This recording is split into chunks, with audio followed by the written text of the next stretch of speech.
Ya, ya. Baik, Assalamualaikum warahmatullahi wabarakatuh.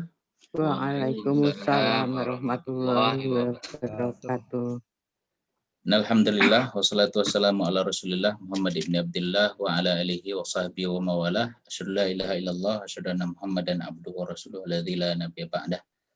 Bapak dan Ibu sekalian, syukur kita kepada Allah Subhanahu wa taala atas izinnya pada subuh kali ini kita masih terus diberikan kesempatan ya untuk ta'lim, untuk terus mendalami ajaran-ajaran Islam agar kita semakin tahu tentang Islam, semakin dekat kepada Allah Subhanahu wa taala dari banyak sisi ya, dari banyak sisi. Jadi cara mendekat kita kepada Allah tentu tidak tunggal dan banyak, dan kalam subuh ini adalah salah satu upaya untuk kita mendapatkan pencerahan agar pendekatan kita kepada Allah Subhanahu wa taala tidak dari satu sisi, tidak dari satu aspek saja. Bapak Ibu sekalian, pada kali ini kita akan bersama Mbak Yulianti Mutmainnah. Nah, nanti dipandu oleh Mbak Lilis ya, Mbak Lilis. Nah, ini sebagai informasi Bapak Ibu sekalian bahwa ini ada beberapa yang baru bergabung. Kalam subuh kita ini pada pada hari Jumat subuh dan Sabtu subuh itu khas untuk tafsir dan hadis. Nah, untuk hari Ahad itu berubah-ubah ya. Di antaranya adalah tentang tokoh ya, tentang tokoh, kemudian ada sejarah, kemudian ada isu-isu aktual, nanti tentu kita lihat peluangnya ya Bapak Ibu. Nah, kali ini kita akan fokus membahas tentang Nyi Walidah. Nah, Nyi Walidah. Jadi Bapak Ibu sekalian, dari beberapa materi kita tentang tokoh ya, tentang tokoh nampaknya belum pernah menyentuh tentang perempuan ya, tentang tokoh-tokoh perempuan, padahal banyak sekali di sekitar kita ini tokoh-tokoh yang sangat inspiratif ya untuk kita jadikan sebagai uswah, sebagai teladan. Nah, agar apa? Agar kita enggak istilahnya, agar kita ini tidak merasa bahwa hadirnya kita ini oleh bapak-bapak saja, oleh pria-pria saja, ya sama seperti Indonesia ini ya kan. Beberapa waktu yang lalu itu ada istilah yang kemudian digugat ya, beberapa istilah yang digugat itu ada apa itu, para founding fathers dan mothers katanya harus disebut begitu, atau para pendiri bangsa sekalian. Jadi kalau father saja seolah-olah bapak-bapak saja, padahal ada banyak ibu-ibu yang ikut di dalamnya, termasuk di dalam kepersyarikatan ini ya. Jadi tidak mungkin Ahmad Dahlan itu berdiri sendiri. Nah, banyak orang di sekitar beliau yang ikut mendirikan Muhammadiyah ini. Nah, itu ya kira-kira, meskipun tokoh puncaknya tentu beliau harus kita akui. Tapi kita tentu tidak berfokus pada Kiai Dahlan ya. Sekarang mungkin kita fokusnya hanya pada Nyi Walidah nih, bagaimana perjuangannya. Baik, Bapak Ustaz, nanti ini tetap ada door prize ya, by the way. Jadi nanti ada door prize yang langsung dikirim paket pulsa. Nah, cuma nilainya nggak sebesar punya Pak Bahrul. Ya. Jadi dikirim paket pulsa, nanti akan dipilih oleh Mbak Yuli ya. Kalau yang nanya ada dosen dan mahasiswa, maka dipilih ada dosen dan mahasiswa gitu ya. Jadi supaya variatif. Baik, kepada Mbak Lilis silakan dipandu. Nah, Mbak Lilis ini sebagai informasi, Mbak Usul ini masih mahasiswa tapi beliau termasuk produktif ya. Beliau pernah dapat prestasi, saya lupa itu Mbak Lilis apa waktu itu, yang kemudian levelnya nasional itu ya. Saya lupa itu. Ya, PKM ya. Ya, PKM itu tingkat nasional ini Mbak Lilis ini, luar biasa ya. Dan bahasa Inggrisnya juga kayak Mbak Yuli juga bagus juga. Baik, kepada Mbak Lilis, silakan dipandu. Baik, terima kasih Ustadz Fajri. Bismillahirrahmanirrahim. Assalamualaikum warahmatullahi wabarakatuh. Waalaikumsalam warahmatullahi wabarakatuh. Yang terhormat Wakil Rektor 4 Universitas Muhammadiyah Profesor Dr. Hamka, Ayahanda Dr. Haji Bunyamin MPDI, yang kami hormati Ketua Lembaga Pengkajian dan Pengembangan Al-Islam Muhammadiyahan UHAMKA, Ayahanda Muhammad Dwi Fajri MPDI, serta Bapak dan Ibu Jamaah Kajian Islam Subuh LPPAIK UHAMKA pada pertemuan ke-164 ini yang insya Allah diridhoi Allah Subhanahu wa Ta'ala. Amin. Raditu billahi robba wa bil islami dina wa bi Muhammadin nabiyya wa rasulah. Rabbi zidni ilman warzuqni fahma. Amin. Alhamdulillah wassalatu wassalamu ala rasulillah. Bapak Ibu jamaah kajian kalam subuh LPPAIK sekalian, pada pagi hari ini kita dapat berjumpa lagi bersama kalam subuh LPPAIK UHAMKA yang diadakan setiap 3 hari dalam seminggu, tepatnya di penghujung dalam seminggu, yakni Jumat, Sabtu, dan juga Ahad. Insya Allah bersama saya Lilis Widarti pada pertemuan Ahad 6 Juni 2021 Masehi atau 25 Syawal 1442 Hijriah. Alhamdulillah Bapak Ibu, jamaah sekalian, pada kesempatan kali ini kita seperti tadi sudah diperkenalkan oleh Pak Ustadz Fajri, itu kita akan bersama Ustadz Yulianti Mutmainah. Beliau ini merupakan Majelis Hukum dan HAM pimpinan pusat Aisyah. Kemudian Ustazah Yulianti ini memiliki pengalaman lebih dari 13 tahun di bidang yang terkait dengan isu perempuan dan hak asasi manusia. Beliau juga merupakan pengajar di UHAMKA Jakarta dan menjadi peneliti di Institut Lingkaran Pendidikan Alternatif Perempuan atau yang disingkat dengan Kapal Perempuan. Selain itu, beliau juga merupakan Ketua Pusat Studi Islam Perempuan dan Pembangunan atau disingkat PSIPP Institut Teknologi Bandung Ahmad Dahlan, Jakarta.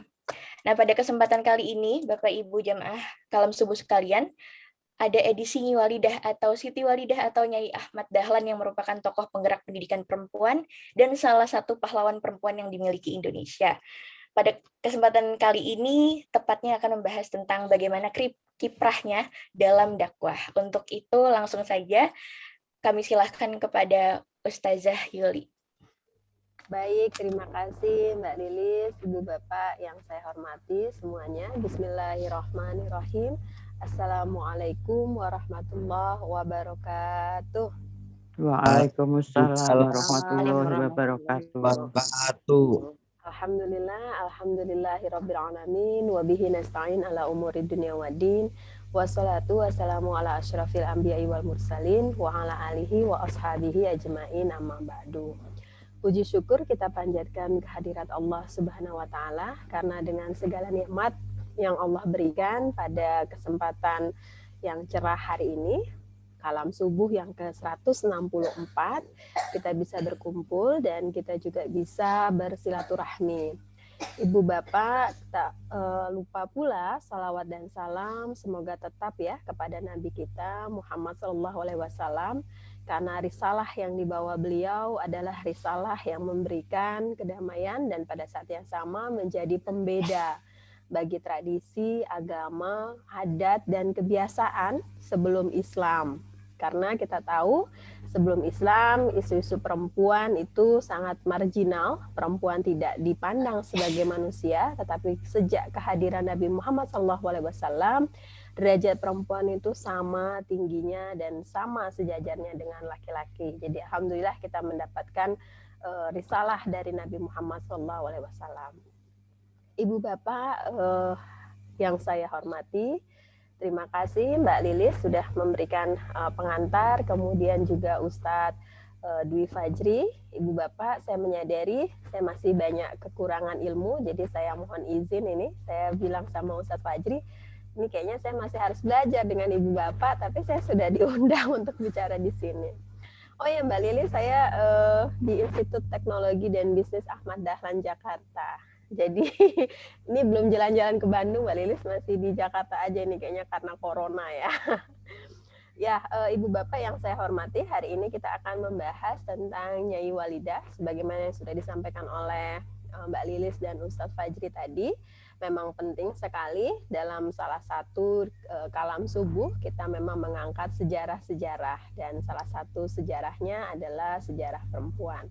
Saya pikir juga nanti ke depan penting juga mengangkat isu-isu kontemporer ya. Jadi saya sangat apresiasi apa yang sudah dilakukan oleh UHAMKA, terutama AIK. Ini tidak mudah ya, sampai hari ini yang ke 164. Jadi luar biasa istiqomahnya Ustadz Fajri dan tim. Saya apresiasi sekali. Ibu Bapak, saya mohon izin untuk share screen untuk mempermudah diskusi kita pada pagi hari ini. Kalau kita mengenal pendiri Muhammadiyah, tadi Ustadz Fajri sudah menyinggung ada Kiai Haji Ahmad Dahlan, sebenarnya juga di samping beliau ada sosok lain yang juga penting kita kenal, yaitu Nyai Siti Walidah. Nah, Nyai Siti Walidah ini terkadang tidak dikenal namanya atau tidak familiar ya sebagai Nyai Siti Walidah. Biasanya orang mengenalnya menjadi Nyai Ahmad Dahlan. Nanti kita bisa diskusi kenapa seperti itu. Bahkan di baju Hizbul Waton, baju pramuka ya, baju HW Hizbul Waton, kalau misalnya di SD itu setara dengan pramuka, tapi ini bukan baju pramuka tapi baju Hizbul Waton. Anak perempuannya itu bednya itu juga namanya bukan Nyai Siti Walidah, tapi Nyai Ahmad Dahlan. Jadi nama Nyai Siti Walidah itu menjadi hilang. Karena anak saya sekolah di Muhammadiyah itu, jadi dua-duanya itu juga kadang saya suka ketukar ngasih bajunya. Terus kata mereka, "Ma, ini Nyai nih, bukan Kiai." Loh, kok sama-sama Ahmad Dahlan gitu kan. Jadi nama Nyai Walidah itu bahkan hilang sendiri di persyarikatan kita gitu. Nanti kita bisa diskusi. Ibu Bapak yang saya hormati dan saya banggakan, Nyai Walidah lahir pada 3 Januari 1872 di Kauman, Yogyakarta.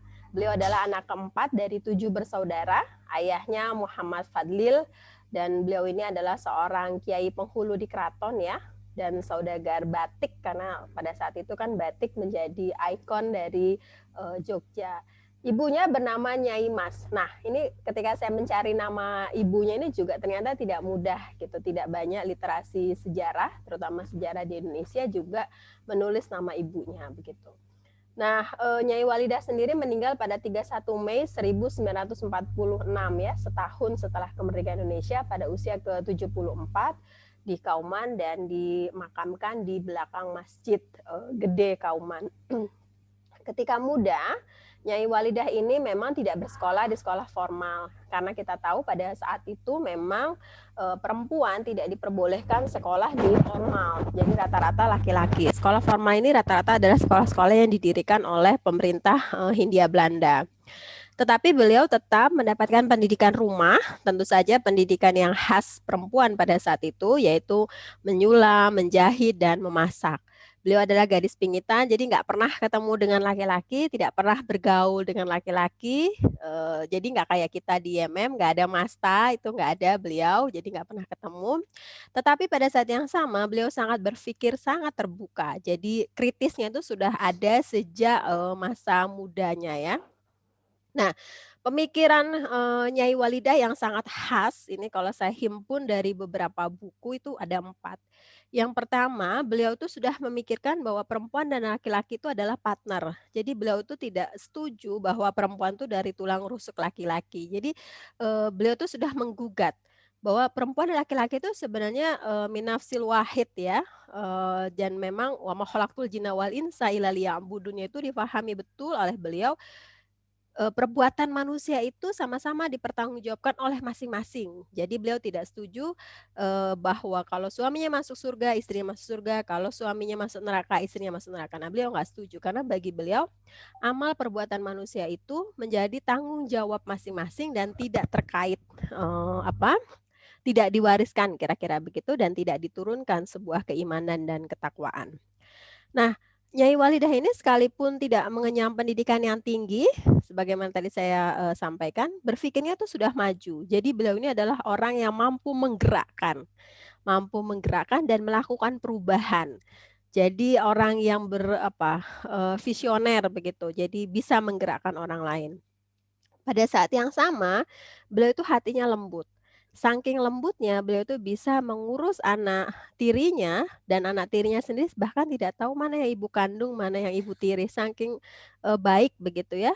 Tetapi dalam hal beragama itu sangat-sangat tegas. Jadi ini penting juga bagi kita, beliau ini kalau misalnya meminta anaknya untuk ibadah, sholat gitu sekali, 2 kali, tidak digubris, anaknya malah, sibuk main gawai.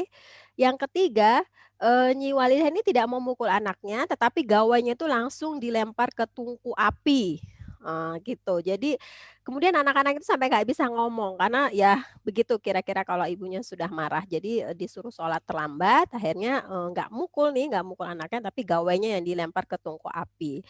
Nah, karena berpikir terbuka itu dan konsisten dalam beragama, beliau kemudian mendirikan Aisyah ya, tapi sebelumnya namanya bukan Aisyah, namanya itu adalah Sopo Tresno. Kemudian juga ada pengajian Wal Ars, karena pengajiannya ini setelah Ba'da Asar menuju Maghrib, jadi disebut Maghribi School gitu. Jadi apa namanya, sebagai sebuah forum belajar mengaji untuk perempuan-perempuan di lingkungan Kauman Yogyakarta pada saat itu. Karena beliau menyadari banyak sekali dari mereka yang bahkan tidak bisa mengaji. Jadi hal utama yang beliau ajarkan adalah membaca Al-Quran. Karena beliau berpikir bahwa eh, ibu sebagai madrasah atau sebagai sekolah pertama itu tidak akan pernah berhasil kalau ibunya tidak cerdas. Sekolah pertama itu tidak akan pernah unggul kalau pendidiknya itu tidak unggul. Itu sebabnya beliau fokus kepada perempuan-perempuan muda, kemudian anak-anak muda, orang-orang muda untuk bersekolah. Nah, inilah yang kemudian melatar belakangi lahirnya Aisyah. Gagasan penting dari Nyai Walidah lainnya adalah beliau itu mampu menggerakkan, pengajian, mengkoordinir perempuan ya, bahkan kepada buruh. Nah, ini penting bagi kita ya, kadang-kadang kan kalau kita atau misalnya banyak orang melakukan pengajian atau mengkoordinir itu hanya golongan-golongan tertentu. Artinya misalnya middle class atau high class gitu kan, golongan artis kah, golongan, pejabat kah yang dikumpulkan. Tapi Nyi Walidah ini buruh. Buruh itu kan dalam tataran masyarakat Jawa pada saat itu, urutan terakhir ya dalam stratanya. Jadi orang-orang miskin itu justru dikumpulkan oleh beliau dan dikoordinir, dibuat, sebuah, organisasi gitu untuk belajar yang tadi War Ars tadi, kemudian juga Sobo Tresno tadi. Jadi bayangkan beliau itu sudah menyentuh akar paling miskin pada saat itu adalah kelompok kaum buruh. Buruhnya siapa? Buruh tani, buruh-buruh, di perkebunan yang pada saat itu bahkan banyak yang menjadi, apa, kalau dalam isu sekarang itu trafficking ya, atau perdagangan orang, tapi mereka dulu itu di zamannya Hindia Belanda adalah sebagai budak. Jadi orang-orang miskin itu justru dirangkul oleh Nyai Walidah. Nah, beliau juga apa namanya, membangun, yang disebut Langgar Esti. Jadi, masjid gitu, bukan masjid ya, tapi seperti kayak musola, langgar, yang memang dikhususkan untuk, perempuan belajar. Kenapa beliau membangun itu? Karena selama ini yang beliau lihat, perempuan itu kalau belajar agama tidak pernah menjadi satu forum dengan laki-laki.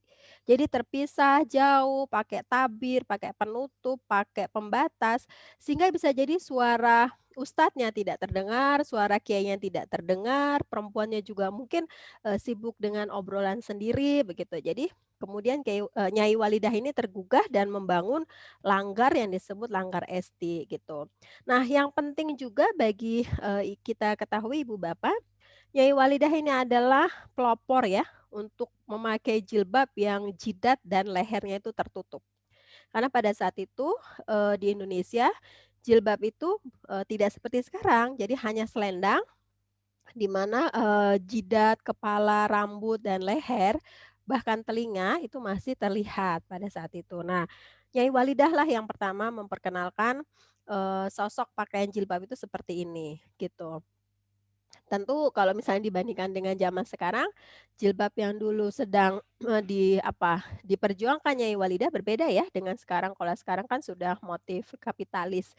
Kalau dulu beliau itu benar-benar tentang menutup aurat begitu. Nah, beliau juga mengajarkan anak perempuan itu memakai sarung dan bersepeda. Ini bagus sekali ya. Beliau itu ingin menunjukkan bagaimana anak perempuan itu harus bisa di wilayah publik, harus bisa aktif, salah satunya itu bisa bersepeda. Tentu kalau kita kaitkan dengan situasi hari ini berbeda karena misalnya, beberapa daerah di Indonesia justru melarang perempuan, mengendarai sepeda motor. Jadi sangat berbeda dengan apa yang diperjuangkan Nyai Walidah pada saat itu. Nah, yang menarik juga, Nyai Walidah ini ternyata menjadi sosok yang menjadi semacam curhat ya, tempat curhatnya dari Jenderal Sudirman. Jadi ketika Jenderal Sudirman ini kan ini ya jenderalnya, Indonesia dan juga pemimpin di Hizbul Wathan. Ketika, Jenderal Sudirman ini sudah sangat fatigue ya, capek gitu, nggak ngerti harus berjuang Indonesia seperti apa, beliau ini curhatnya ke Nyai, Walidah. Kira-kira kita ini gimana ya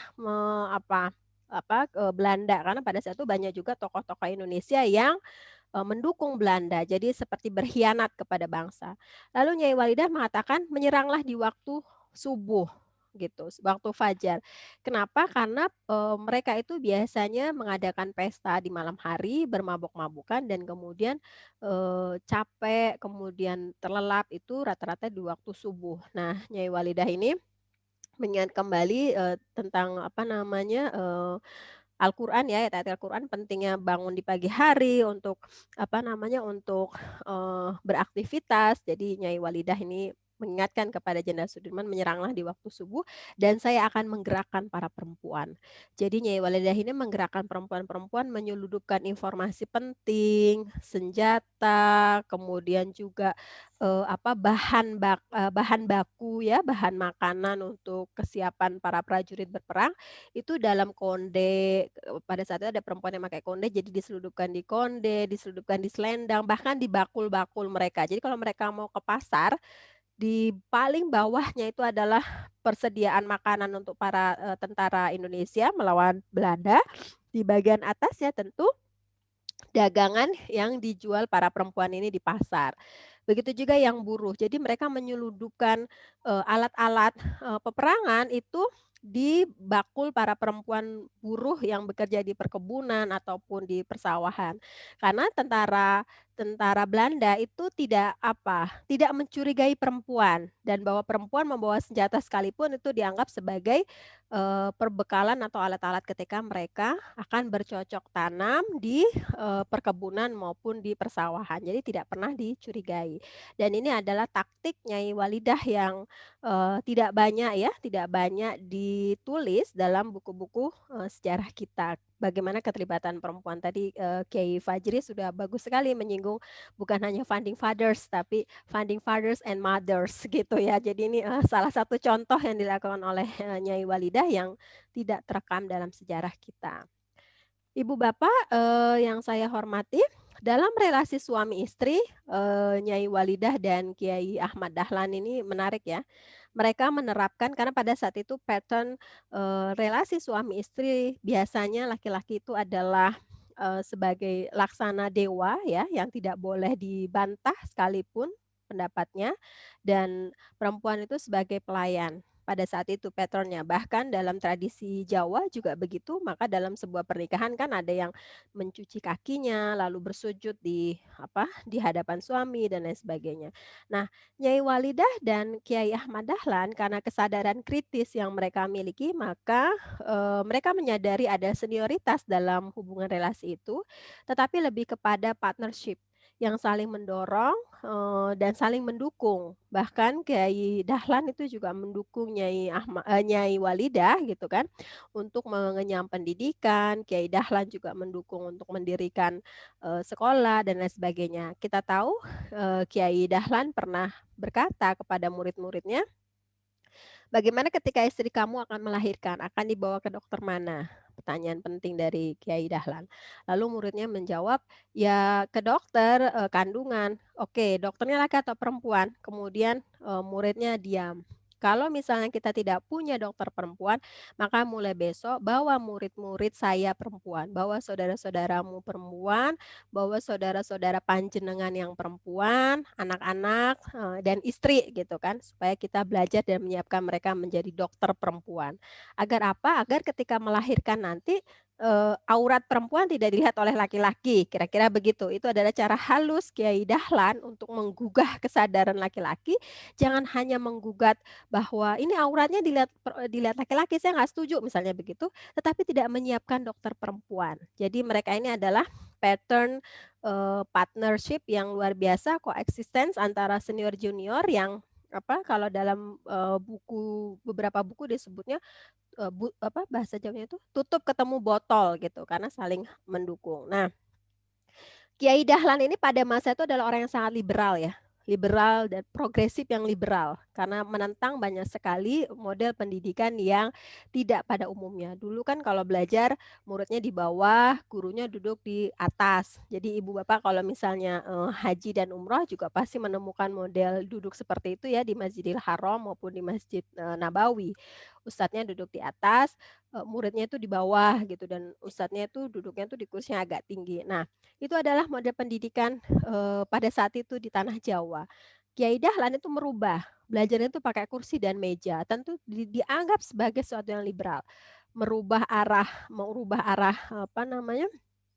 arah kiblat seperti itu. Bahkan juga tradisi-tradisi yang misalnya 40 hari, 100 hari dan lain sebagainya. Nah, itu dianggap sebagai sesuatu yang liberal gitu kan. Bahkan diancam pembunuhan.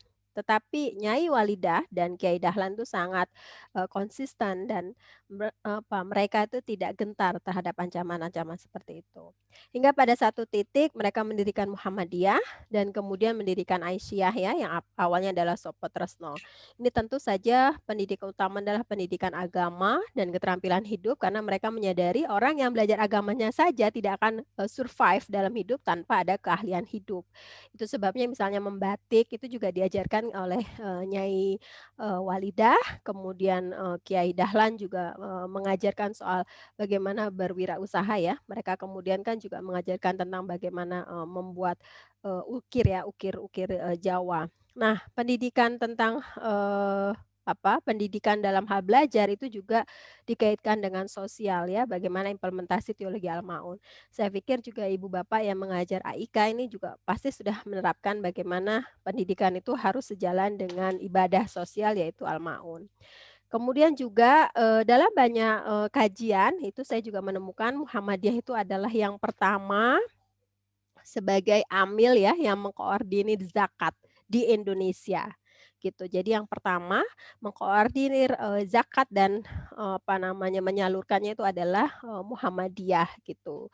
Dan ini keren sekali ya Indonesia ini punya Muhammadiyah dan Aisyah. Ibu Bapak, ada pidato penting dari Nyai Walidah yang sangat menggugah ya dan mengguncang. Ketika itu beliau pernah diundang dalam sidang ulama Solo. Pada saat itu kita semua tahu semua pesertanya adalah laki-laki. Jadi Nyai Walidah itu termasuk perempuan yang diperhitungkan pada saat itu. Beliau juga diundang.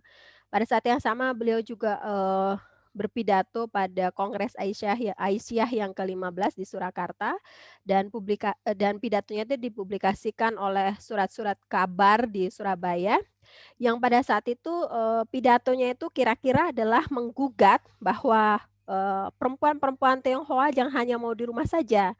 Ayo juga meraih atau mengambil bagian di wilayah publik seperti yang dilakukan oleh perempuan-perempuan Islam gitu. Jadi beliau menggugat sesama perempuan lainnya. Nah, buah pemikiran dari Nyai Walidah ini kemudian terimplementasi dalam gerakan Aisyah, mendirikan Frobel ya sebagai sekolah taman anak-anak pertama di Indonesia itu tahun 1919 ya. Ini pertama kali pendidikan yang ada di Indonesia itu adalah sekolah anak-anak. Kenapa anak-anak penting? Ini yang pemikiran Nyai Walidah tadi bahwa anak-anak itu adalah masa depan bangsa. Jadi dia yang utama. Lalu ada program pemberantasan buta huruf Arab dan Latin pertama di Indonesia itu dilakukan oleh Aisyah tahun 1923. Ini juga tidak tercatat dalam sejarah kita, dalam buku-buku sejarah ini saya cek juga tidak ada. Jadi banyak sejarah Muhammadiyah yang tidak diakui dalam sejarah nasional kita atau mungkin tidak dicatatkan atau belum dicatatkan. Nah, beliau ini juga Aisyah ini menjadi pelopor dari Kongres Wanita Indonesia pertama. Ini adalah puncak dari gerakan ya, gerakan perempuan di Indonesia pada saat itu. Dan kemudian juga mendirikan Volt School sebagai sekolah perempuan pertama pada masa yang punya jenjang pendidikan 3 tahun. Itu yang pertama kali mendirikan ada Aisyah. Kemudian juga mendorong partisipasi perempuan di publik. Kita bisa lihat dalam sidang Kongres Perempuan Indonesia pertama di Indonesia ini ditulis oleh Susan Blackboard itu pidatonya itu tentang derajat perempuan. Jadi sudah menggugat bagaimana kita tuh jangan cuma tidur nyenyak, bersantai-santai, tapi ayo merebut kemerdekaan, ayo mengisi kemerdekaan, ayo bergerak untuk bangsa. Ini dalam pidato yang sangat menggugah. Nah, pidato penting lainnya yang dicatatkan oleh Susan ini adalah ada 9 poin ya. Yang pertama itu beliau itu menyadari bahwa perwakilan dari Aisyah dalam Qawani ini perempuan itu memang harus berkumpul, harus bersuara supaya apa yang diperjuangkan itu didengar oleh semua orang di negeri ini, kira-kira begitu. Yang kedua, beliau mengatakan bahwa perempuan itu harus memperkuat barisan, harus memperkuat atau memperkokoh jaringan, bekerja sama, tetapi pada saat yang sama juga harus cerdik, cermat, dan sabar dalam berproses.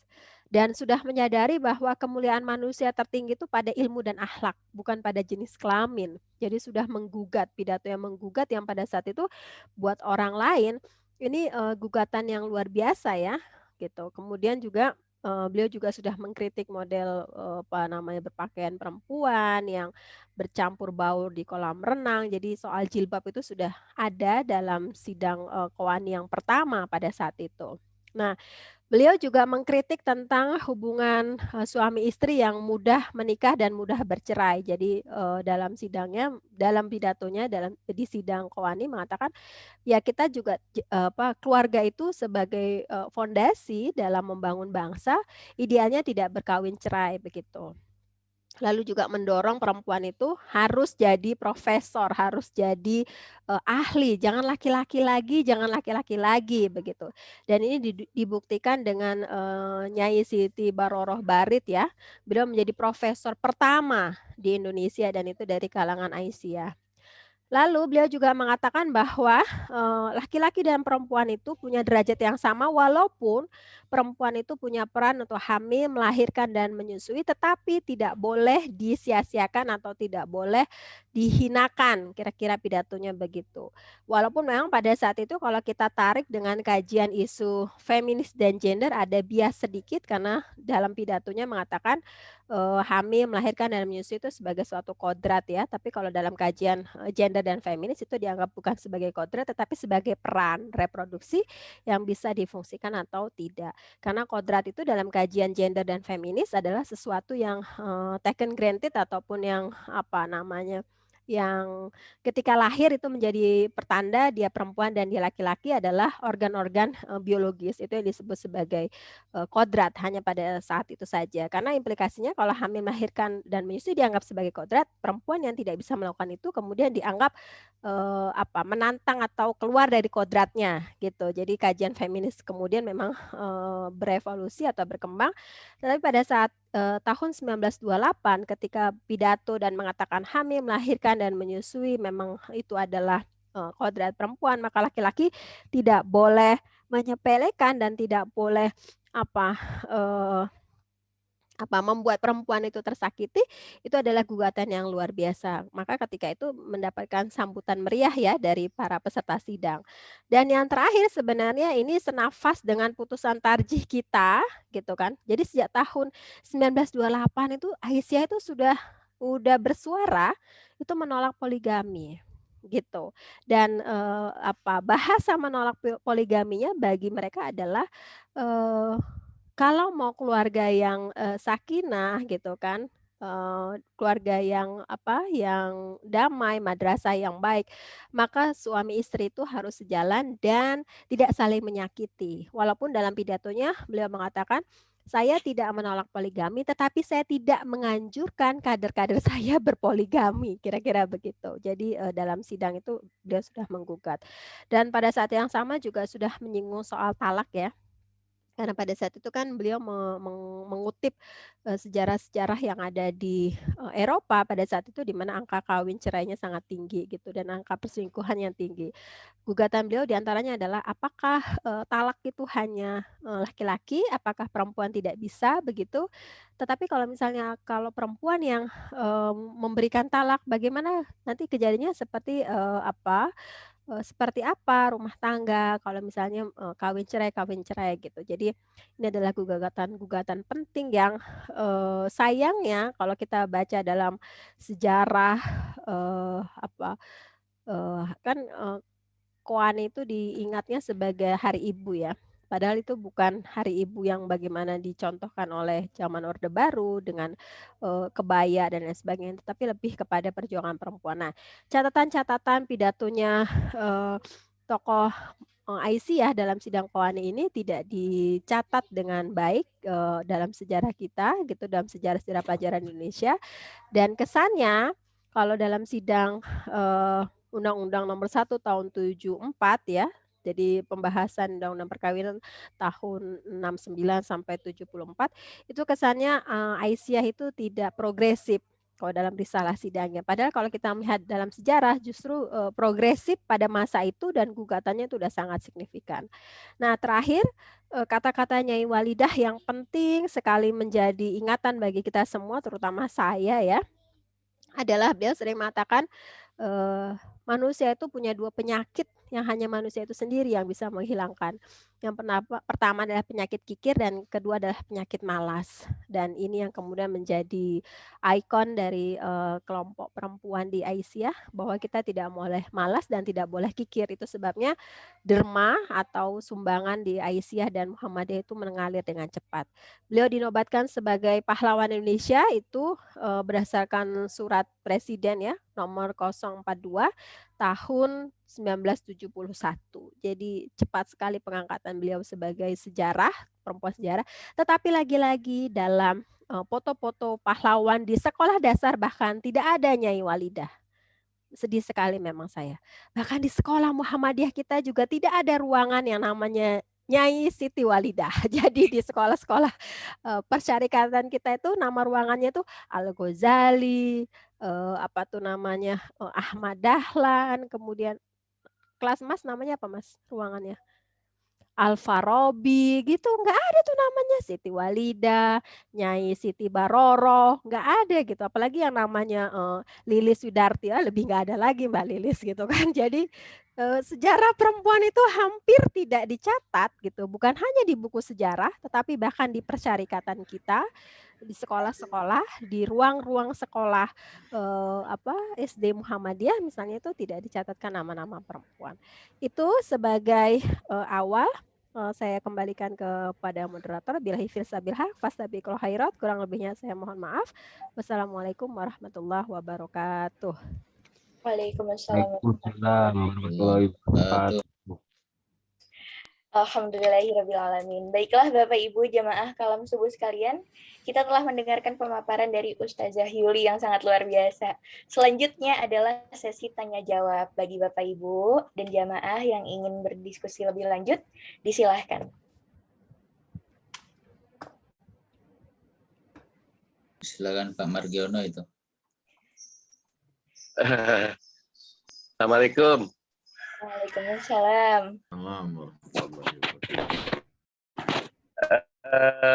Bisa ya nanya dulu nih terkait tertarik dengan begitu luar biasanya Nyai Walidah ketika berdialog dengan seorang jenderal Bapak Sudirman saat pertempuran itu mempunyai feeling analisis kalau mau nyerang Belanda itu di waktu subuh gitu loh. Nah, pertanyaannya, apakah Bapak Sudirman, Pak Jenderal tersebut memberikan apresiasi? Kalau zaman sekarang kan memberikan bintang jasa gitu ya, memberikan sesuatu. Bagaimana konsep pemikiran TNI pada saat itu terhadap Nyai Walidah? Memberikan berbentuk apa apresiasi Tentara Nasional Indonesia terhadap begitu ide cemerlang, gitu. Nah, dalam sejarah nonton film-film peperangan, saya belum melihat penyerangan Sudirman itu di waktu pagi hari gitu loh. Bahkan lebih cenderung menggotong aja gitu. Adakah literatur pemikiran Nyai Walidah itu diimplementasikan oleh TNI? Itu yang pertama nih. Yang kedua, tadi Ibu Ustazah tidak menyinggung, baru hanya menyinggung mengajak wanita-wanita Tionghoa untuk ayo kita berjuang. Bagaimana penyikapan Nyai Walidah terhadap mitranya yang ibu-ibu NU? Ibu-ibu NU itu apa ya namanya ya? Saya lupa itu. Fatayat. Muslimat dan Fatayat. Adakah hubungan antara Aisyah dengan Muslimat bersatu padu? Ini nggak ditonjolkan sama Ustazah Lilis ini. Bu Lilis terhadap Ustazah pemberi materi. Saya ngelihatnya Mbak Lilis aja sih ya. Lihat Mbak Lilis tuh kelihatannya seger pagi ini, jadi indah gitu ya. Beda kalau lihat Pak Danji sama Pak Bahrul gitu ya, beda banget jauh. Itu mungkin ya Bu Lilis sebagai moderator. Terima kasih. Terima kasih Bapak Margiono. Baik. Ada Pak Bahrul. Ada Pak Bahrul juga, Ustaz. Ya. Oke, disilahkan Bapak. Terima kasih. Assalamualaikum warahmatullahi wabarakatuh. Waalaikumsalam warahmatullahi wabarakatuh. Ada 3 poin kecil yang ingin saya tanyakan kepada Bu Yuli. Yang pertama tentang sebutan Nyai Walidah itu bahkan hampir hilang, lebih sering dikenal dengan Nyai Dahlan gitu. Ini saya kira perlu kita cermati. Kenapa? Karena ini ada kecenderungan orang-orang kita untuk membawa budaya barat ke dalam sistem penamaan. Naming sistem kita itu cenderung meniru-niru barat. Misalnya, saya nggak tahu, misalnya mohon maaf ini kepada Bu Rahmiwati.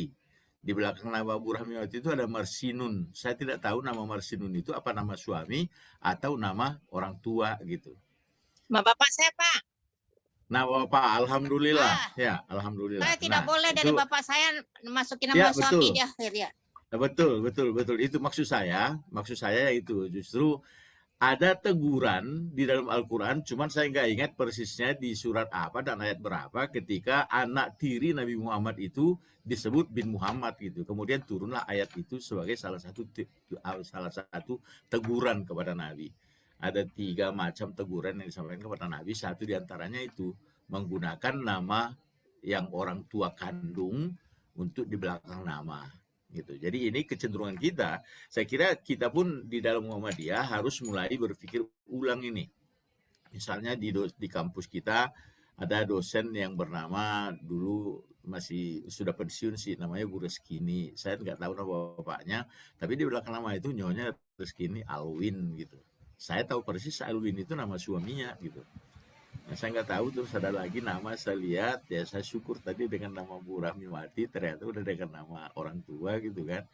Lalu kalau contoh lain yang menggunakan nama suami di belakang, itu tolong dipikir ulang lagi, karena cenderungnya nama itu biasanya nama keluarga, nama family, keluarga gitu. Jadi kalau mau mencantumkan nama, jangan nama suami, tapi itu menjadi kesannya itu binti. Kami bisa diganti Pak ya, Bapak nggak bisa diganti. Iya, betul. Makanya saya katakan saya kagum itu kalau dari awal Bapak melarangnya itu. Artinya dia konsisten dengan ajaran Islam. Itu satu yang pertama. Sehingga kalau nama Walidah Dahlan, Nyai Walidah, Nyai Dahlan gitu, kita juga harus kembali menyebutnya itu Nyai Walidah, siapa nama orang tuanya. Kalau mau ditempelkan juga nama orang tuanya, nama bapaknya yang harus ditempelkan di belakang. Itu satu. Yang kedua, terus tadi Bu Yuli, saya sependapat Bu Yuli, bukan hanya persoalan penyebutan nama perempuan di dalam sejarah, masih banyak sekali aspek-aspek sejarah yang layak ditulis, terutama tentang yang menyangkut Islam dan Muhammadiyah. Saya tidak tahu berapa banyak kampus kita, perguruan tinggi kita yang punya jurusan sejarah. Dan saya tidak tahu berapa banyak orang-orang kampus, orang-orang terpelajar Muhammadiyah itu yang berlatar belakang pendidikan sejarah. Nah, ini saya katakan sebuah tantangan. Dari dulu saya ngatain ini, tapi saya dianggap nyinyir gitu. Saya dianggap nyinyir gitu. Saya merasa itu hal penting itu ya. Coba, saya baru tahu bahkan bahwa Profesor Baroroh Barid adalah profesor pertama di Indonesia. Itu contohnya kan sesuatu betul itu sebetulnya dalam konteks pendidikan dan sejarah kebangsaan ini. Itu yang kedua. Yang terakhir, saya agak geli pendengaran saya ketika disebut tadi nama-nama pendiri bangsa itu yang selalu disebut founding fathers gitu. Sehingga ada gugatan harusnya founding fathers and mothers. Saya juga agak kagok dengarnya itu, karena untuk father dan fathers itu, mother dan father itu bahasa Inggrisnya ada parents gitu. Kenapa tidak kita sebut founding parents gitu? Kalau mau disebut juga, kalau mau supaya kita terkesan nggak ngerti bahasa Inggris gitu kan, kenapa harus nyebut founding fathers and parents, padahal founding fathers and mothers, padahal father dan mother itu kalau digabung namanya parents gitu. Jadi demikian, kalau menyebut, udah jangan sebut founding fathers, jangan juga sebut, kalau usul saya nih, jangan juga sebut founding mothers gitu, tapi sebutlah founding parents gitu. Terima kasih. Assalamualaikum warahmatullahi wabarakatuh. Waalaikumsalam warahmatullahi Satu, wabarakatuh. Rami boleh nggak, Dek? Ketiga. Disilahkan Ibu.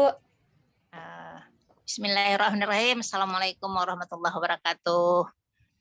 Baru hari ini bisa bergabung, Pak. Soalnya hari-hari kemarin ada aja kegiatan-kegiatan.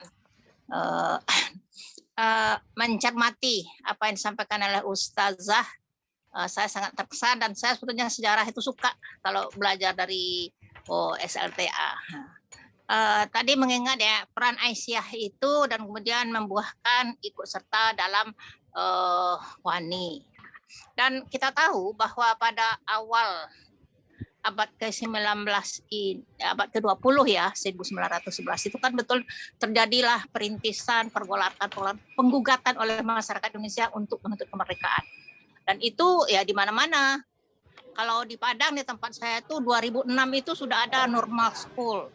Kemudian yang mendiri jadi sekolah saya itu PGAI tahun 2020, sebelumnya Parabek itu 2010. Pada awal-awal itu sejarah-sejarah itu banyak. Barangkali betul, saya setuju Pak Bahrul, sejarah ahli jurusan-jurusan sejarah itu harus menggali potensi-potensi daerah. Pada awal abad ke-19 itu banyak di daerah-daerah berdirinya sekolah-sekolah agama ya.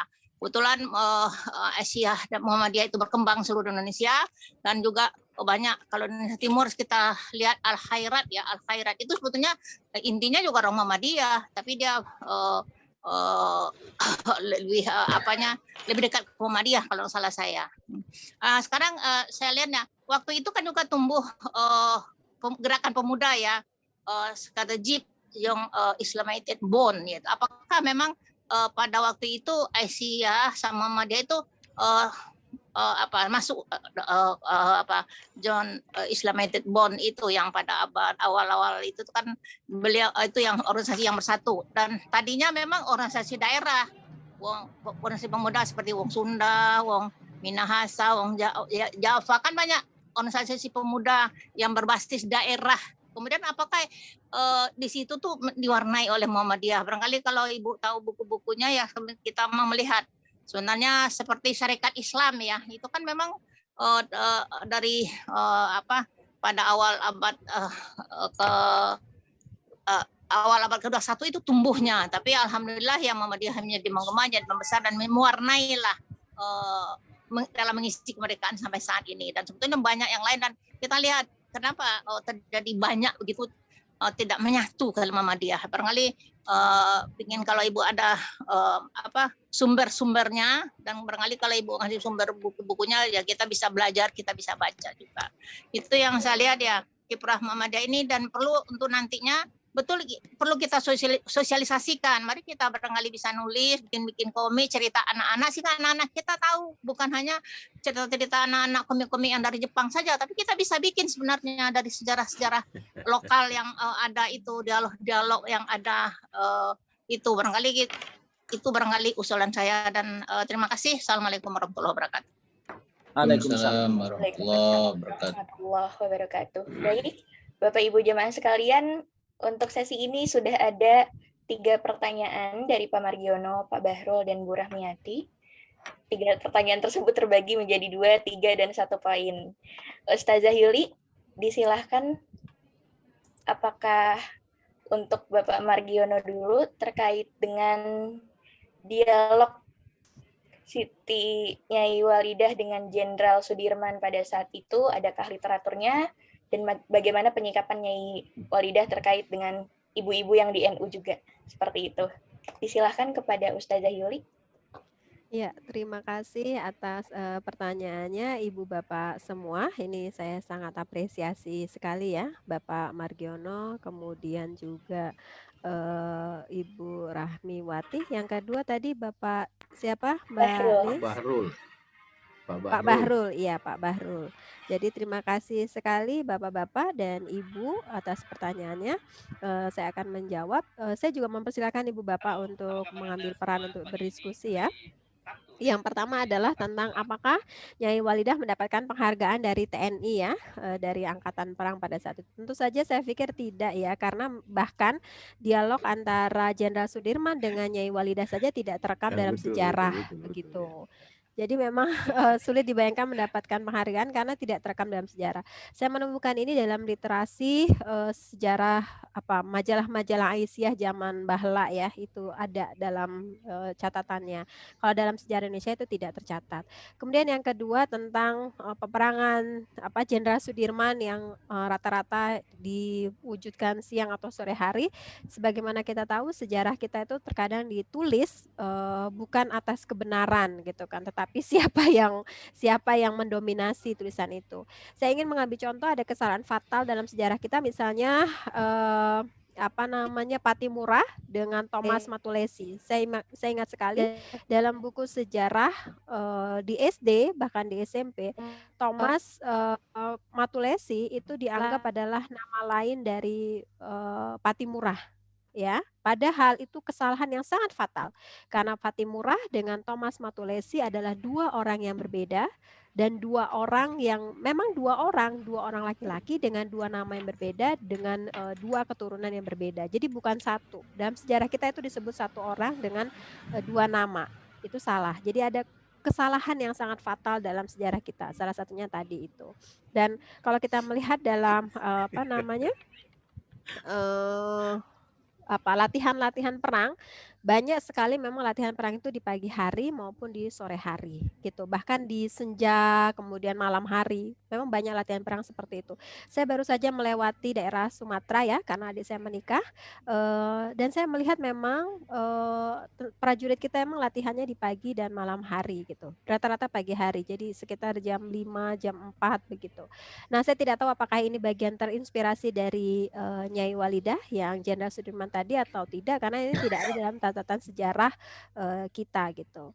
Dan kemudian tentang mengajak perempuan-perempuan Tionghoa, karena pada saat itu perempuan-perempuan Tionghoa adalah perempuan-perempuan yang termasuk golongan elit yang hanya di rumah, kemudian minum-minum teh, kemudian arisan begitu, dan biasanya hanya bercengkrama, ngobrol-ngobrol, menghabiskan waktu sepanjang hari dan lain sebagainya gitu. Jadi kemudian Nyai Walidah itu menggugat, kemudian mengajak ayo kita bergerak, yang perempuan muslimah saja sudah bergerak.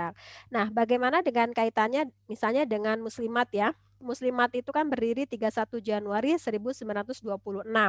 Memang tidak spesifik mungkin dalam catatan sejarah kita bagaimana kiprah Muslimat pada saat itu. Karena dalam Kongres Perempuan Indonesia pertama atau KOANI tahun 1928, kiprah Muslimat memang belum dicatatkan di sana. Nah, yang perwakilan yang ada dalam KOANI pada saat itu setengah dari peserta yang hadir adalah kelompok perempuan dari Aisyah gitu. Jadi memang rata-rata adalah anggota-anggota Aisyah dari yang datang. Kalau yang datang dalam catatannya Susan itu kan ada 600 orang. Setengahnya itu adalah Aisyah, tapi dalam literatur yang lain itu lebih dari 1.000 orang yang hadir gitu. Jadi ini juga hitungan yang saya pikir dari segi angka mungkin ada yang peserta tercatat, ada yang peserta penggembira, mungkin begitu kali ya. Jadi angkanya berbeda. Tetapi yang pasti semua literatur mengatakan setengah yang hadir itu adalah kader Aisyah. Nah, bisa jadi ketika itu belum ada terfragmentasi antara Muhammadiyah dan maksudnya tentang Aisyah dan Muslimat ya, karena Muslimat sendiri baru berdiri 1926 dan KOANI Desember 1928, 2 tahun kemudian. Mungkin karena baru 2 tahun berdiri, jadi bisa jadi kiprahnya belum muncul pada saat itu. Nah, kemudian terkait dengan pertanyaan Pak Bahrul tentang Nyai Walidah tidak disebutkan, benar Bapak, dalam literatur banyak sejarah di dunia memang penyebutannya itu adalah laki-laki yang diisbatkan, didekatkan, ditulis di belakang nama perempuan.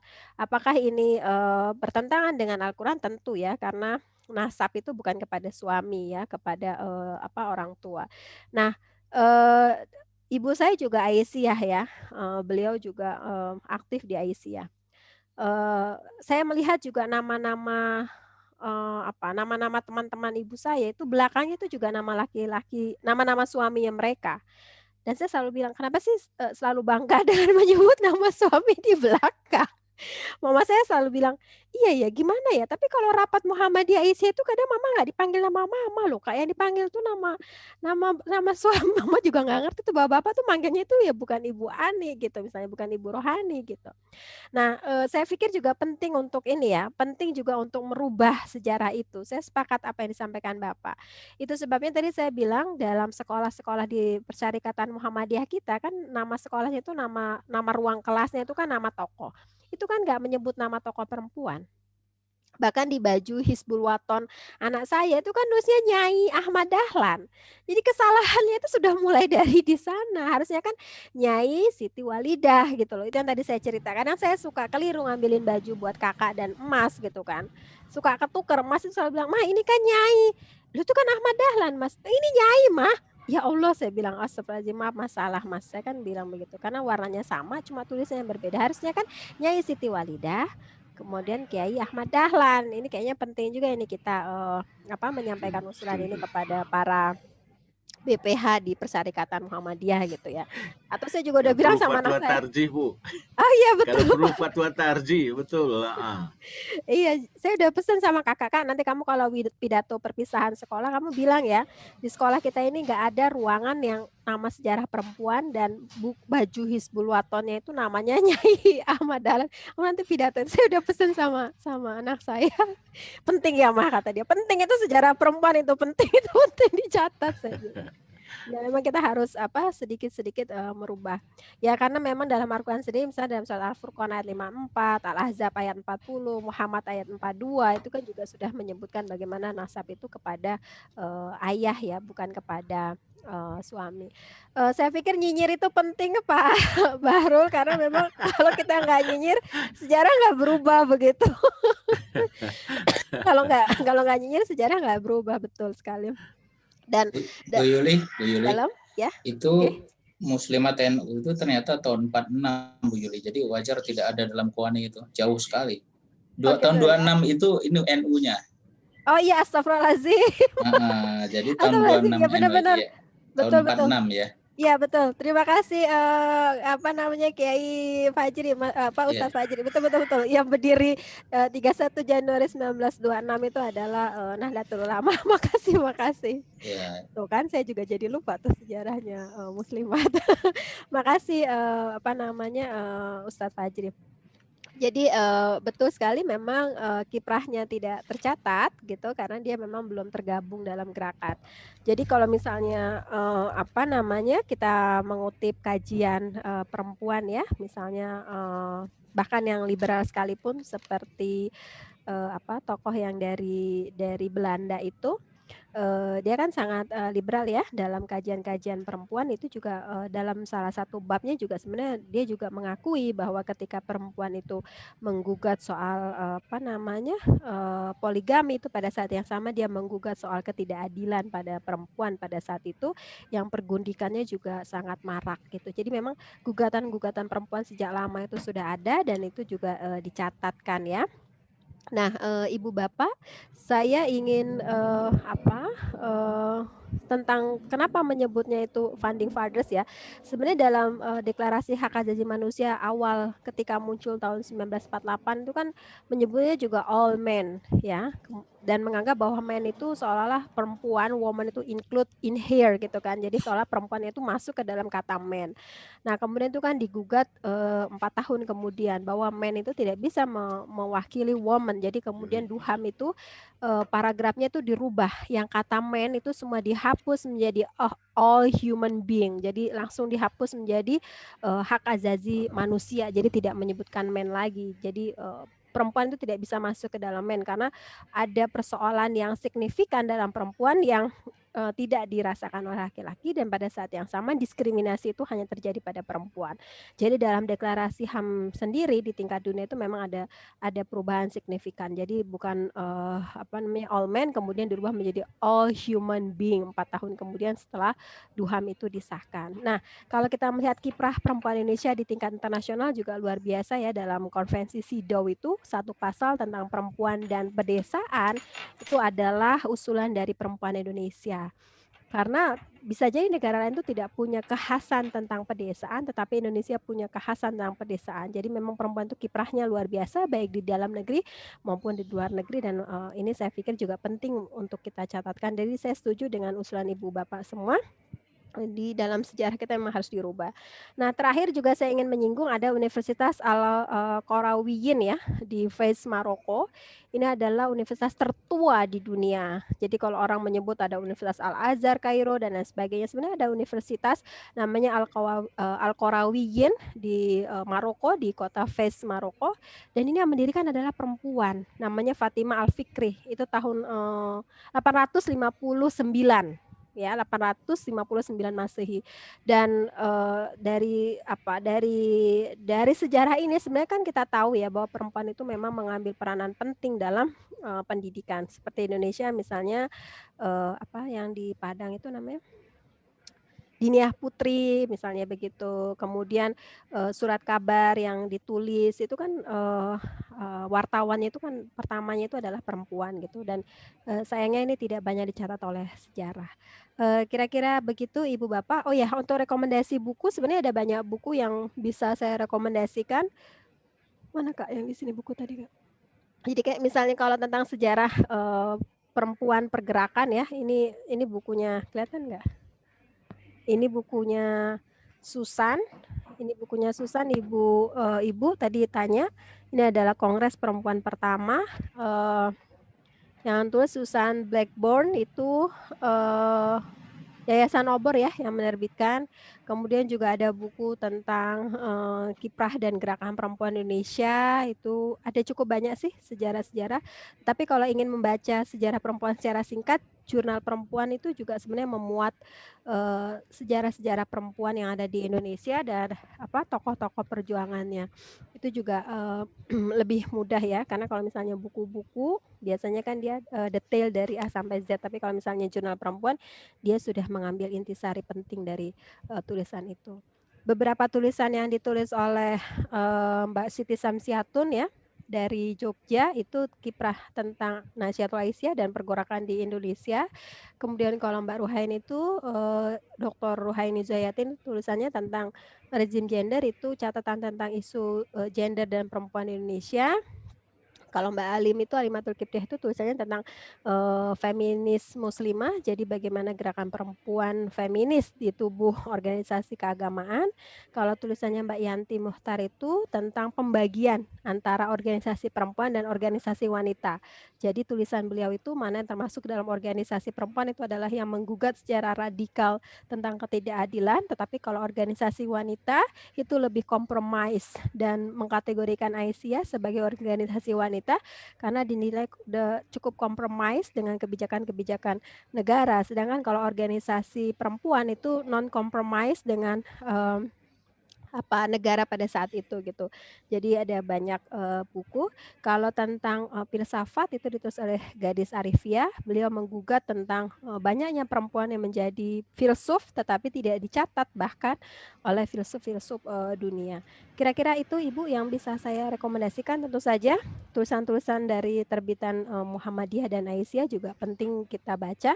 Misalnya Fatwa Keluarga Sakinah tahun 2015 itu bagus sekali ya, fondasi untuk keluarga dan sudah menggugat 3 hal fundamental ya. Yang pertama tentang perkawinan Aisyah itu bukan 6 dan 8 tahun tetapi usia 19-18 tahun. Jadi gugatan sejarah yang sangat signifikan.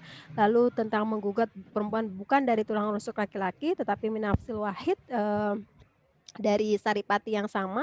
Dan yang ketiga adalah peran-peran publik yang didorong oleh perempuan. Yang terakhir juga menggugat bahwa salah satu ciri dua ciri keluarga sakinah dalam tubuh Aisyah dan Muhammadiyah. Yang pertama tidak poligami dan yang kedua adalah tidak KDRT. Itu juga bagus sebagai rujukan. Di samping juga buku-buku fatwa Muhammadiyah yang lain yang misalnya ditulis oleh Kiai Hamim Ilyas itu juga bagus menjadi rujukan, kemudian Pak Haidar dan lain sebagainya. Terima kasih Ibu Bapak, itu tanggapan saya kembalikan ke moderator. Baik, terima kasih Ustazah Yuli. Luar biasa sekali Bapak, Ibu, dan jamaah sekalian. Sudah langsung disambung lagi, ada pertanyaan yang masuk melalui chat pribadi saya. Ini dari Ibu Sri Mustika. Pertanyaannya adalah, pemikiran Nyai Walidah yang sudah sangat maju tentu menjadi nilai yang tertanam di organisasi Aisyah. Ketika Orde Baru, ada Dharma Wanita peran perempuan adalah menjadi pendamping aparat pemerintah di tengah masyarakat yang dinamis. Status perempuan hanya pendamping, bukan pelaku pada saat itu. Nah, bagaimana tanggapan Aisyah pada saat itu? Disilahkan untuk menjawab kepada Ustazah Yuli. Ya, terima kasih Mbak Lilis atas pertanyaan yang disampaikan tadi. Yang pertama, dalam sejarah Orde Baru itu sejarah yang pada saat itu kita tahu ya ada pengekangan luar biasa dan ada pemberangusan sejarah perempuan secara signifikan. Saya mulai dari misalnya kalau kita membaca sejarah tentang Gerwani. Kan kalau dalam sejarah yang ditulis oleh ditulis oleh Orde Baru itu kan perempuan-perempuan Gerwani itu menari telanjang di hadapan para jenderal ya. Kemudian menyayat-nyayat alat vital para jenderal dengan pisau. Begitu kan kalau dalam film-film G30 SPKI. Nah, ketika saya bekerja di Komnas Perempuan selama 6 tahun, kami menyelidiki kisah dan sejarah perempuan dalam visum et repertum yang ada di Pangkostrat, posisinya ada di Jalan Gatot Subroto itu apa nama kantornya ya, punyanya ini TNI. Tidak ditemukan dalam visum et repertumnya para jenderal ya, tidak ditemukan sayatan-sayatan pisau dalam alat vital di tubuh jenderal itu nggak ada. Jadi kematian mereka itu murni karena tembakan. Jadi ada sejarah yang sengaja ditulis secara gagal lah begitu, dan tujuannya untuk menghancurkan gerakan perempuan. Pada saat itu yang namanya Gerwani adalah organisasi perempuan yang sangat radikal. Jadi mereka itu adalah orang yang masuk keluar hutan itu menggerakkan perempuan dan mengorganisir menolak perbudakan, termasuk perbudakan seks pada saat itu, kemudian perbudakan tanpa upah, jadi kerja tanpa upah itu ditolak oleh Gorwani, jadi menentang pemerintahan Belanda dan pemerintahan Indonesia pada saat itu, maksudnya pemerintahan raja-raja yang berkoloni dengan kolonialisme Belanda, kemudian juga yang menolak tentang perkawinan anak. Pada saat itu banyak sekali perempuan baru usia 6 tahun, 7 tahun itu sudah dikawinkan. Jadi Gerwani itu menolak gerakan itu.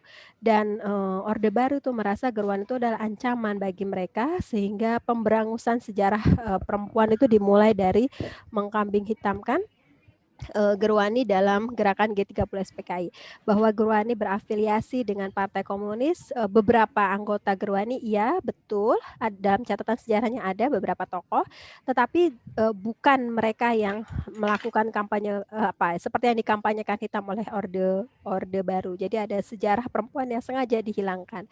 Itu yang pertama. Kemudian yang kedua, Julia Surya Kutsuma dalam buku panjangnya yang berjudul State Ibuisme, ya, Ibu Negara, memang mendetail sekali kajian beliau itu bahwa Orde Baru itu sengaja mau menundukkan reproduksi perempuan dan seksualitas laki-laki. Jadi laki-laki ditundukkan seksualitasnya supaya tidak poligami, dan yang mengatur, Papa lampunya gelap.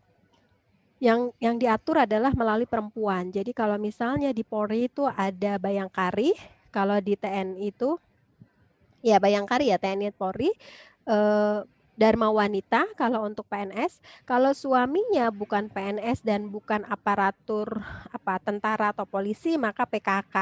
Nah, tujuannya adalah mengontrol seksualitas laki-laki supaya hanya beristri satu. Itu yang pertama. Kemudian yang kedua, negara mengontrol keluarga, ya, sebagai lini terkecil dalam struktur negara itu melalui perempuan yang dikontrol itu tadi. Tidak hanya itu, kontrol negara juga melalui KB. Jadi kalau Ibu Bapak ingat, pada saat Orde Baru itu ada disebut 2 KB, KB Safari dan KB Lingkaran Biru. Nah, KB Safari itu terjadi di di desa-desa di mana perempuan dinaikkan di atas di atas truk, kemudian dibawa ke balai desa, kemudian langsung dipakaikan alat-alat kontrasepsi tanpa bertanya perempuan itu cocoknya apa. Jadi yang dikontrol adalah tubuh perempuan supaya program KB 2 anak saja cukup itu terjadi. Itu terjadi di zaman Orde Baru. Dampaknya banyak perempuan yang reproduksi itu kemudian rusak, kemudian ada yang gagal KB dan lain sebagainya, ya. Dan ini dicatatkan banyak sekali dalam buku-buku kisah reproduksi perempuan di Indonesia. Jadi pengekangan yang dilakukan oleh negara terhadap kontrolnya itu adalah perempuan gitu. Nah, bagaimana sikap Aisyah pada saat itu? Nanti saya juga setelah ini saya akan mohon izin sharing tulisan saya juga sudah menulis ini. Pada saat itu Aisyah itu memilih kompromis. Jadi ya kompromi saja dengan kebijakan negara. Jadi bahkan kita tahu ya MUI kan juga setuju dengan KB 2 anak cukup, itu bagian dari kompromi dengan negara. Nah, Aisyah itu termasuk yang kompromi dengan kebijakan-kebijakan negara. Dalam hal ini, apakah kompromi itu dianggap setuju atau menolak? Ya kompromi. Kompromi itu tidak bisa dimanai setuju, tidak bisa dimanai menolak, ya kompromi, kira-kira begitu gitu. Ini ditulis oleh banyak sejarah, ya. Jadi sifatnya kompromi gitu terhadap kebijakan negara. Jadi makanya kita lihat dalam kebijakannya Aisyah kan ada program yang menjahit, menyulam, itu kan bagian dari program PKK, program Dharma Wanita gitu kan. Tetapi pada saat yang sama juga Aisyah misalnya kritis dengan nggak boleh perkawinan poligami, nggak boleh perkawinan anak, dan kita tahu ya dua pimpinan sebelum Pak Amin Rais kan sudah tidak poligami, ya, ketua Muhammadiyahnya, ketua umum Muhammadiyahnya. Nah, saya pikir kompromi yang dilakukan oleh Aisyah itu di situ. Jadi pada satu sisi tetap melakukan, karena kita tahu pada saat Orde Baru itu kan juga azas tunggal Pancasila dan orang tidak boleh menolak itu gitu loh. Kalau menolak itu ya dia dianggap ya seperti kasus kayak sekarang lah di KPK kan, pertanyaannya juga kan nggak manusiawi lah, masa orang harus memilih bela negara kemudian harus lepas jilbab, kan itu nggak rasional gitu kira-kira. Jadi ada upaya secara sistematis dari negara untuk mengkaburkan sejarah perempuan, dan pada saat yang sama upaya sistematis itu bisa dilalui Aisyah karena Aisyah kompromi. Saya pikir kalau Aisyah frontal pada saat itu mungkin usianya nggak bisa sampai 100 tahun ya, tetapi karena kompromi-kompromi itulah kemudian Aisyah bisa sampai sejauh ini. Dan pada saat yang sama kan hubungan Orde Baru dengan Muhammadiyah pada saat itu tidak clash ya, tidak clash culture, tidak clash civilization, jadinya dia tetap kompromi dalam banyak hal. Itu kira-kira tanggapan saya, Mbak Lilis. Baik, terima kasih Ustadz Yuli. Alhamdulillahirrabbilalamin, Bapak Ibu jamaah sekalian, sesi diskusi ini berjalan sangat seru, luar biasa. Kelihatannya ini masih banyak yang ingin didiskusikan oleh Bapak Ibu jamaah kalam subuh.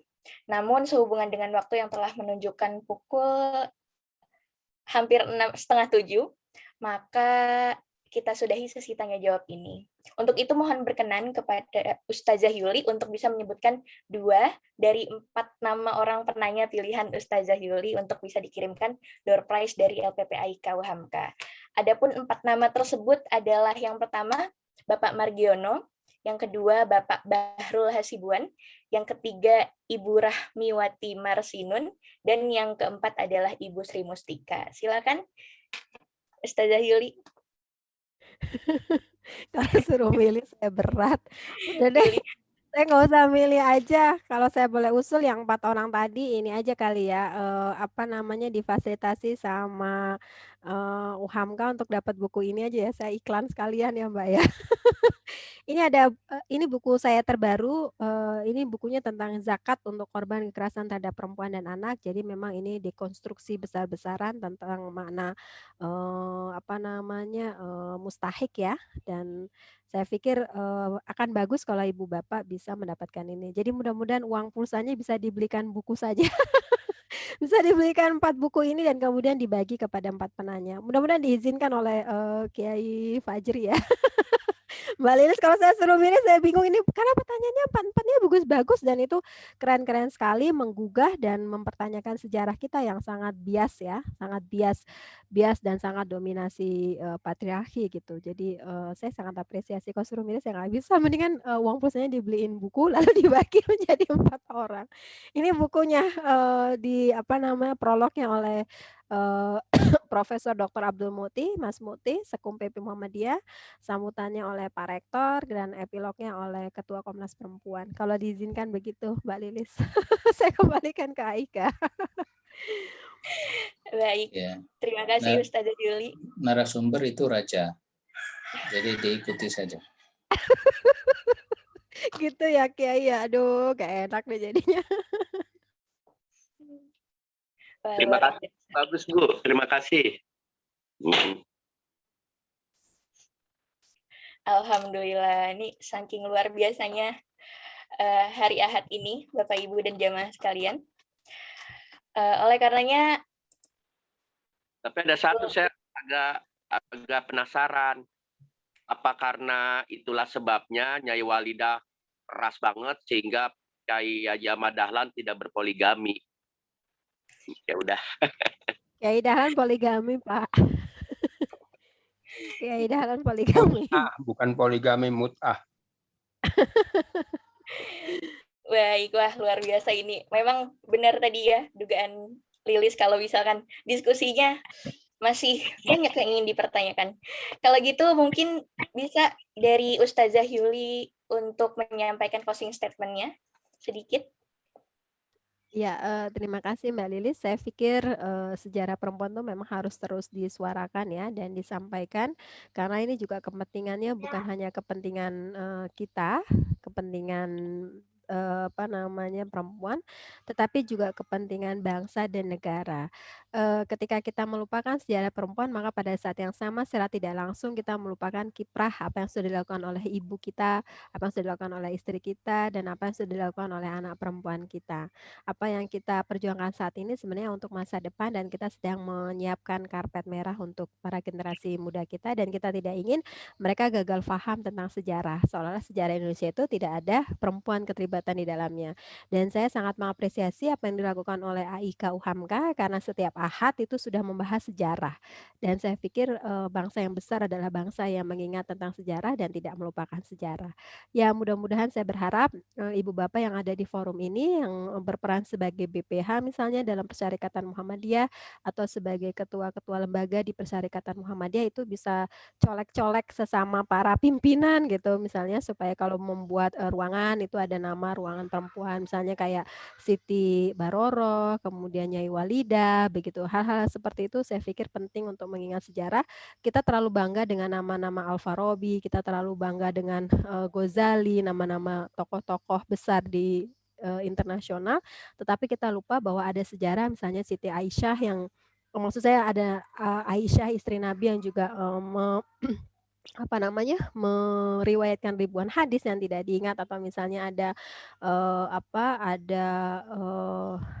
perempuan yang terlibat dalam perang Uhud ya, Nusaibah binti Ka'ab itu kan perempuan yang melindungi Nabi bahkan tidak teringat dalam sejarah kira-kira begitu. Jadi kita sangat sentris kepada sejarah laki-laki. Nah, saya pikir apa yang dilakukan oleh AIK UHAMKA ini bagian untuk mengingat sejarah. Mudah-mudahan kita bisa melakukan perubahan sedikit demi sedikit supaya sejarah perempuan tidak hilang dalam di bumi Indonesia. Terima Amin. kasih Mbak Lilis dan Kiai Fajri. Ibu Bapak semua, saya terima kasih atas segala atensi dan apresiasinya. Kurang lebihnya saya mohon maaf. Saya kembalikan ke moderator. Baik, itu dia Bapak Ibu jamaah kalam subuh sekalian.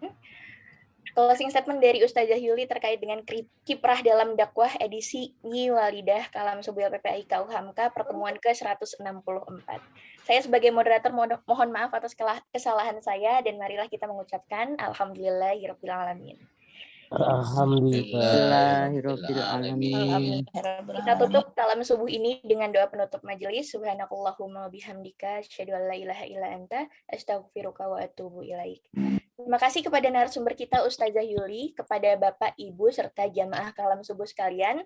Selamat menjalankan hari dan semoga dilimpahi keberkahan hari ini. Saya Lilis Idarti. Billahi bisabilil haq fastabiqul khairat. Wassalamualaikum warahmatullahi wabarakatuh. Waalaikumsalam warahmatullahi wabarakatuh. Terima kasih Ibu Bapak semua. Ya, terima kasih Bu Yuli, Ustaz Bahrul. Dan nanti Bapak Ibu sekalian. Assalamualaikum. Assalamualaikum warahmatullahi wabarakatuh. Mohon izin untuk ditutup ya Bapak Ibu.